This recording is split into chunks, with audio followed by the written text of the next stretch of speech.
Bob and Pat Franseen, friends of the Volden since 2000. And one thing that really knits your heart together with a family is going on mission trips. And not long after they came in August of 2000, there was a mission trip to the Native American Indians up in South Dakota, and they went along with us. And one thing I remember so clearly is that we were asked to do a deck on the, I think, parsonage, and I didn't know Al very well, and so I wanted to be sure he was safe and knew how to work tools and knew what to do. And it didn't take long to figure out that he knew far more about building decks and tools than I did. And it's been obvious for all the years, 24 of them, that they're very committed believers, because they not only went on that mission trip, twice they went to Standing Rock, New Mexico, one time to England and Africa, one time to Chile, South America. And the verse that came to mind about Al is in 1 Corinthians 15, verse 10. It says, "By the grace of God I am what I am. And his grace, which was bestowed upon me, was not in vain, but I labored more abundantly than they all, yet not I, but the grace of God which was with me." That verse speaks to me of Al because it exemplifies the importance of grace and God's unmerited favor. I know he told me he got saved as a youngster at a church up in Iowa, but not just saved, but really committed, allowing grace to flow through him consistently through all the years.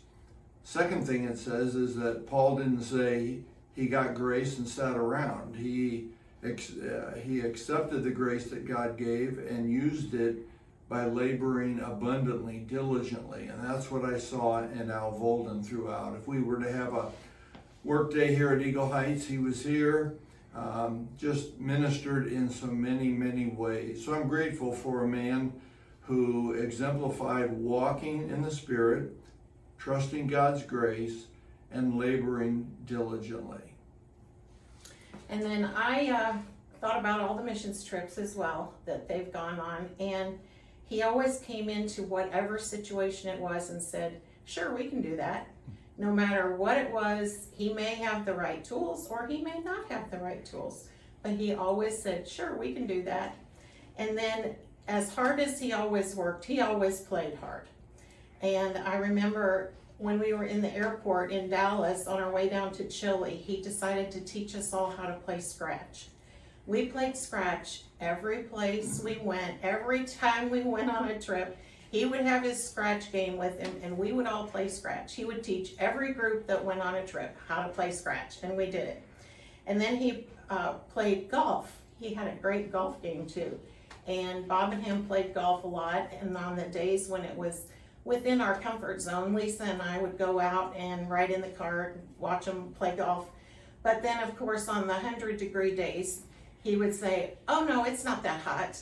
And so that was kind of one of our jokes is, oh no, it's never hot out on the golf course. And then, of course, after that, we also have lots of Play 9 and Quirkle games in our memory. And then one thing that I really appreciated, he not only played well, worked well, but he served well. I remember the year that we were retiring and I wanted to do a surprise for Bob and redo his office. And so Al quickly said, sure, just get what you want and stick it in my garage, because then when it was the weekend that we had a long weekend, he came over, did all the painting, put down all the flooring, put up the organizational things, put in the computer, got it all done, so it was a huge surprise. And I'm not sure who enjoyed that surprise more, my husband, who was shocked, or Al, because he was excited that he had done it, or me, because it was accomplished in the days that we had been gone. And then I will ever be grateful for the friendship that we've had with both he and Lisa, and we look forward to seeing him again.